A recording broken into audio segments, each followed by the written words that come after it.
video as well on social media. We're here with Eaton-Evans and Morris Solicitors. Great to have your company.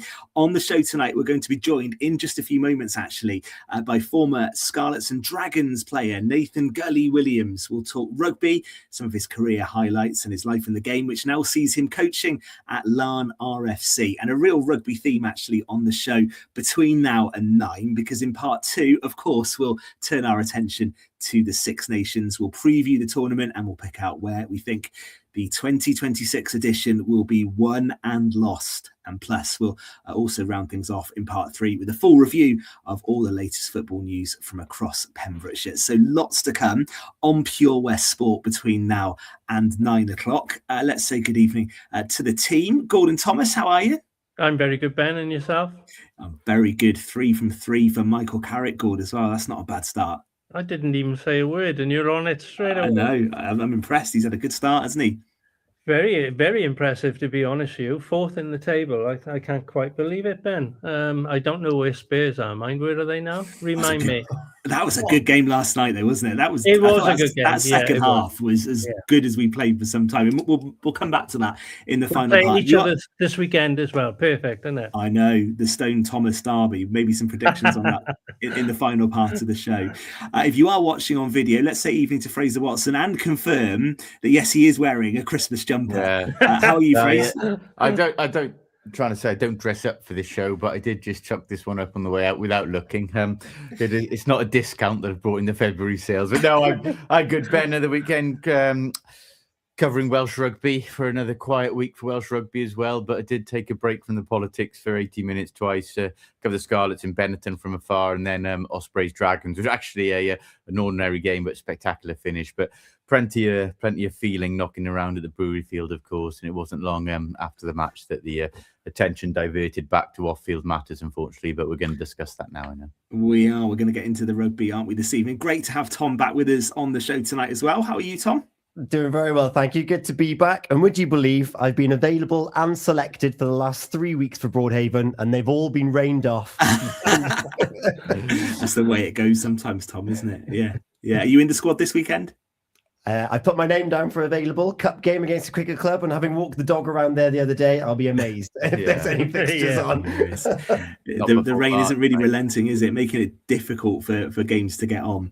Let's get to our guests, though, shall we? Because on Pure West Sport tonight, we're really pleased to be joined by Nathan Gully Williams. He's a former Scarlets and Dragons prop, multi-Wales age group international, all different levels, and now coaching at Laugharne.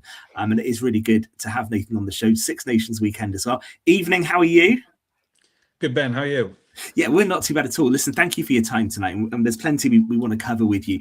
Let's start, though, with very recent events, because you're coaching at Laugharne now, and you had quite an exciting win, didn't you, at Wellinvold at the weekend? Tell us about that first up. We did, yeah. To be fair, the boys have been working hard for weeks and weeks now, and we've been saying it within the circle, that 1 week it's going to come, and I think everyone. You look at Division 1 table, and everyone forgets that they've bounced up from Division 3 to Division 2, and then again from Division 2 to Division 1 in 2 consecutive seasons. So I think it was a massive win for the boys, one which I'm sure they enjoyed on Saturday night. But hopefully there's a couple more to follow now to stay in Division 1 for following season. It's a great club, Laugharne, isn't it? Sorry, Freya. Just say it's a great club, Laugharne, isn't it? How are you finding being involved there? Yeah, it's a cracking little club. Really tight-knit community, tight-knit club. I think over the years it has struggled with. There's a lot of good clubs around the area, it plays in a similar sort of level, and there's always been that tug of war trying to get the best talents from club to club. And it's just for us coaches and the committee. It's just about creating an environment to try and attract them boys into, what is hopefully a good level of rugby and an enjoyable environment to enjoy that rugby in. So touch wood.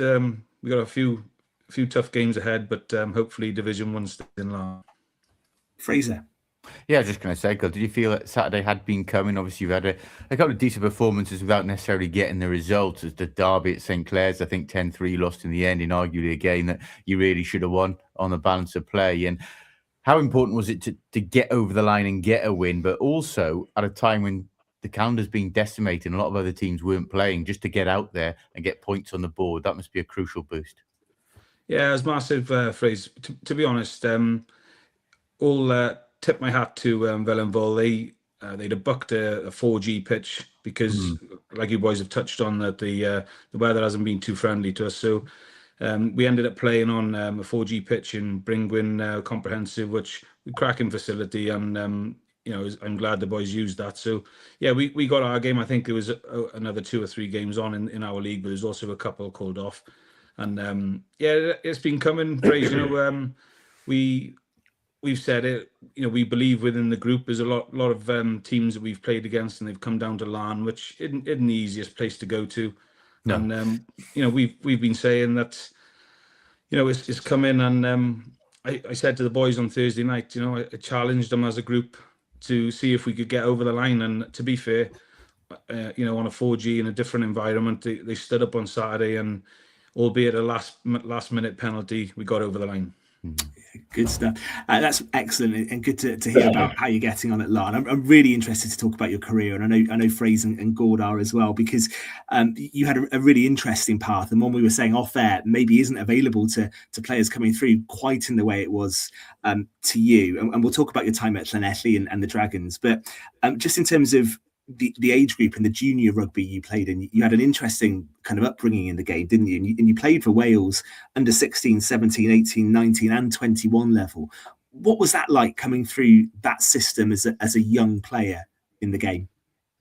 Yeah, I think as a typical Pembrokeshire lad, we always feel as if we're a little bit out of it down here, and I think once you sort of break that barrier and sort of get into these trials, as they used to be called, and if you can do yourself justice and get selected here and there, then all of a sudden your name's in with all the guys that we used to think had an advantage from Cardiff, Newport and the big city boys, So I do think that the pathway has changed.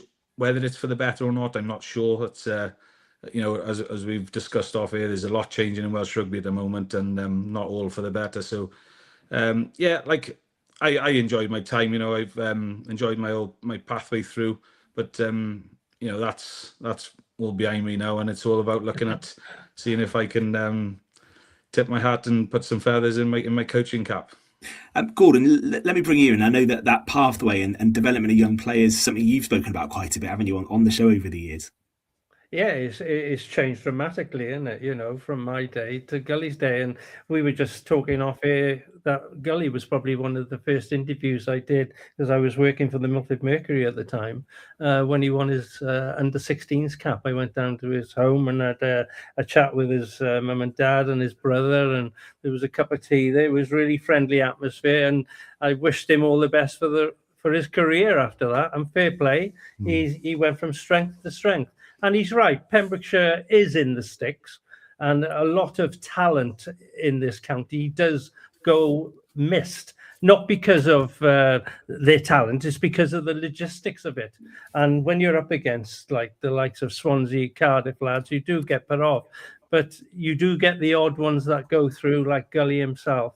And it's a great experience. I think the schools need to be involved a lot more now, but I'm going off what we should be talking about. We should be talking to Gully, and that's what it's all about, his pathway and the way he did it, because he did go to Moseley as well, if I can remember rightly, Gal. Yeah, that's right. Good. So just to sort of fly over it a bit. So yeah, Milford Haven Comp, played Milford Rugby Juniors right the way through. Yeah. Pembrokeshire, and then back then, when you were playing for Pembrokeshire, you got selected. You went and played for Dyfed against the other counties. Yeah. From Dyfed, then you get Welsh selectors, and then from when you play internationals, then you get their private schools selecting from the internationals. So I managed to get a 16s cap. I was from my 16 internationals. Then I managed to progress and got a scholarship to go to Llandovery College for my sixth form, which was brilliant. Thoroughly enjoyed it, and would recommend it to any youngster coming up and through. And then I left Llandovery College and managed to get the apprenticeship. Then it was then called the apprenticeship. It's now the development contract at the Scarlets. 2 years there. After my 2 years then, as a prop forward, it does tend to take a little bit longer to sort of flourish, if you like. And so I was offered a semi-professional contract when I come out of it, but to which I declined because there was semi-professional rugby at the time in Pembrokeshire, so it made no sense to be away from home at 18 years of age, where I could have been home playing the similar standard, So I came back, played for Narberth for a season, went up to Carmarthen Quins for a year, back to Narberth for a year, to which an old friend from college tried his hand at becoming an agent. He got me a contract up in Moseley. I had, I think it was 4 seasons in Moseley and then managed to get a contract then, regional contract, which was really good time because my daughter was due the very year I came back to Wales. So yeah, I came back to the Dragons, and then had 3 good seasons at the Dragons, and then sort of tapered off then back into the semi-professional route, if you like. Carmarthen Quins, Narberth. It's just like in reverse. Yeah. Fraser, I'd like to bring you in because I'm sure you've got some comments to make on that, because I think you were around Llanelli and the Scarlets at a similar time, weren't you? Yeah, that's right. What Gully is actually missing out is Gully, and I'll say it in front of him, I'll say it with you there or not, one of the best players I ever played with, certainly as a youngster coming through, but he was a number 8 when he was doing all the damage with me and against me actually for Pembrokeshire schools and in many a Milford St David's game. And then you actually switched to prop, if I'm right, Gull, I think the year before you were captain at under 16 school level. But I know that Ben Tudge, we were at Llanelli there when rugby actually went regional. You were a bit higher up the food chain than me, mate. You were an apprentice at the time. You actually played for Scarlets in the inaugural regional season. When you think back to that, to me at the time, there wasn't that much change at Llanelli. It didn't seem like, yes, there was change in the sense the team was now considered a region, but it still felt like the club, Scarlets Club, Llanelli Club. It was obviously different with others, with Ospreys having to merge clubs, Swansea and Eaton-Evans to one, Dragons. You had Celtic Warriors in that inaugural year that people forget about. What are your feelings when you look at what's happening now? Gull, did you ever foresee this happening at the time? And I know you were a youngster at the time, but you were playing in that initial Scarlets team. Did you sense that this was the right thing, that was the right way to go for Welsh rugby, or you were just too young and too focused on playing to really think about the political side of it? Yeah, maybe I wasn't as focused back then on the political side of the game as maybe I take as much interest now. But I just think it's a sad situation for the union to be in. I think, so I totally understand it's a business and they've got to run it as a profitable business. But I think within this business, the assets are the regions, and underneath the regions, obviously the players. So, and I think what everyone forgets, that these players, behind these players are these partners, wives, mortgages, children, and I think that's all seemed to be forgotten in this instance. So I think whatever way they go, I think they probably are going to go down to 3, and it seems that way. And I just think it is. I think there's definitely enough talent in Wales for professional outfits. Whether there's enough funds to fund them, I don't know. Only the bean counters could tell us. But it seems to be a sad state to get into. But you just got to look at it through a positive light and just think, do you know what? It's not going to get much worse. We can only come out of this now. So yeah. But that's my initial thoughts on it. I know it obviously delves a bit deeper into it, but we'll see. Watch your space, I guess. Fraser made the point there that you were involved with Llanelli around that time that the regional game came in, and some of the names in that Scarlet squad at that time, everyone from like Stephen Jones, Scott Quinnell, Dwayne Peel, some absolute legends. I just wondering, as a young player, kind of being around that environment, what was that like, and who are some of the players for you that kind of stand out? Because we're talking some of the greatest Scarlets players to play for the region were around at that time, weren't they? Yeah, I think that was a lot of the carrot for us apprentices then was to train to be as aspiring professional rugby players, and we could I think we trained sort of half of the professional week with these guys, and then albeit we may be holding bags, but the other half of the week then we'd sort of continue our education over at Coleg Cigar and try and get some quals at the same time. But like you say, there's some class acts there. Stephen Jones, Quinnell, boys who've not just played for Wales, boys who've gone on to be standout performers for the Lions. And as a youngster, you sort of you're looking at them across the changing room with sort of eyes wide open and thinking, crikey Moses, how am I in the same changing room as these boys? But it's some good stories, and I thoroughly enjoyed my time at the Scarlets alongside some pros. But I think if you were to pick out anyone who is probably a bit unexpected to anyone outside the circle, but somebody who stuck out to me purely because he was an absolute nose and a dog on the field was a guy called Ian Boobier. He was an absolute menace on the field. He was a menace in training. He was just he's just a pest to be around, and I quite liked that. I quite liked his character, but obviously he didn't earn the colours that some of the other boys did. But I quite enjoyed his doggedness, his ruggedness around the breakdown. He I quite fondly remember he was an absolute wind-up merchant, and players like Mike Phillips and all would be, they'd be biting at the likes of Boobier. But some good times, mate. That's great. Phrase. Can I just ask quickly? Was Chris Wyatt around when you were there as well? Because you mentioned there about professionalism. I've heard stories that he wasn't necessarily the one to toe the line. He was, yeah. Looking through my experience, he was the ultimate professional, Tom. Very good. Yeah, very good. There was the likes of Chris Wyatt and the old Scarlets captain, then Lee Davis. They had a motto, and very similar. They would train hard, but they'd also play hard. And I think they probably got away with it a little bit more back then as to what you would now. But they certainly enjoyed life at the same time. And as phone cameras in those days. As a prop as well, like having someone like Yestin Thomas or even someone like Phil John as well around the squad, that like serious influences for you. And did you kind of look up to those guys and pick up tips and working with them as you were sort of training your game really at that time? Yeah, it was good. So I had Yestin.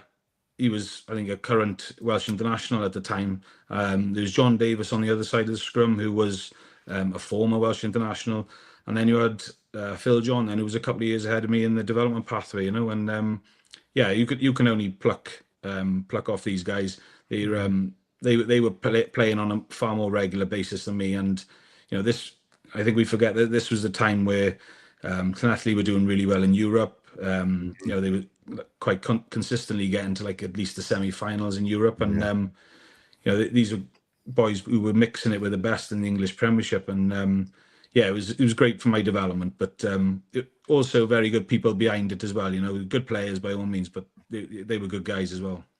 Phrase.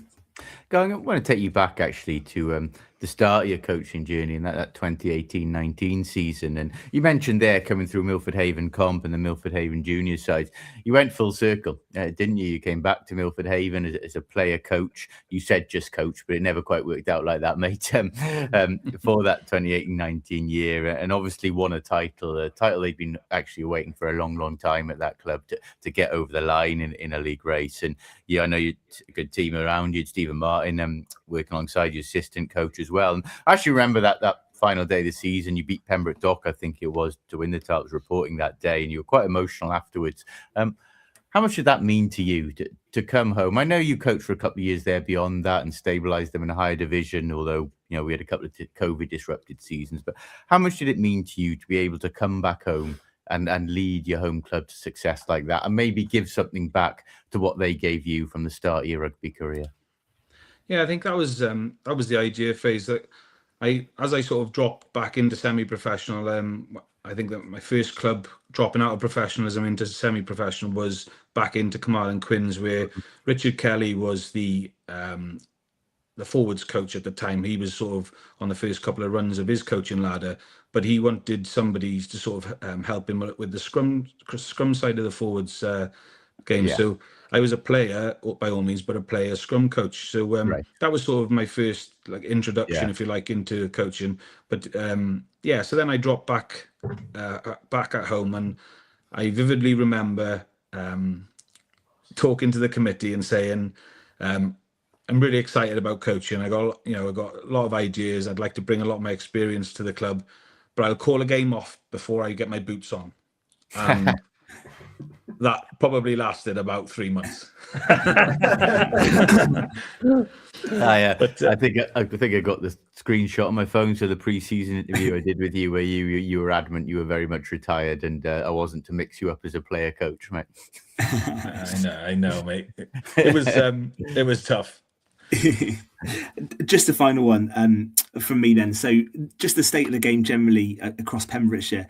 Obviously we've got plenty of clubs, some finding it easier than others to get regular sides out. What's your view on how rugby's looking right now in the county? You're obviously closely involved at Laugharne, but you get around the clubs as well. What's the feel around the clubs at the moment, and how challenging is it for teams to compete every week? Yeah, it is challenging, Ben. I think there's just a general feeling across the whole grassroots section of rugby at the moment of frustration, and I think these clubs that can't get games on a Saturday, obviously they're relying on the gate for financial purposes, and a couple of pints behind the bar to keep these clubs ticking. And I think yes, I'm coaching first 15 at Laugharne, but I'm still coaching Milford under 10s, and so my boys playing under 10s level, and there's a great bunch of kids there coming through, and hopefully teams like that then will become the future of Milford. But I think the general consensus is that there's it's pure frustration, and like I touched on earlier, that Vellenvoll put us up on a 4G pitch.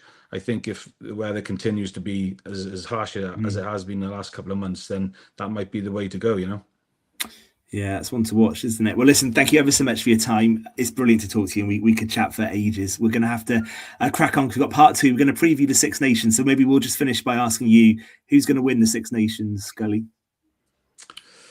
My heart would love to say Wales, but I'll go France. Wooden spoon? You can say Wales for that if you want. No. All right, we'll take France. Thank you very much. It's an absolute pleasure to talk to you. Good luck for the rest of the season. Well done on that win at Vellenvoll, and thank you very much for being with us on Pure West Sport this Monday evening. It's great to chat to you. We're going to come back for part 2 of tonight's show on DAB Digital Radio, live on social media as well. That is on the way in a few moments. Eaton-Evans and Morris Solicitors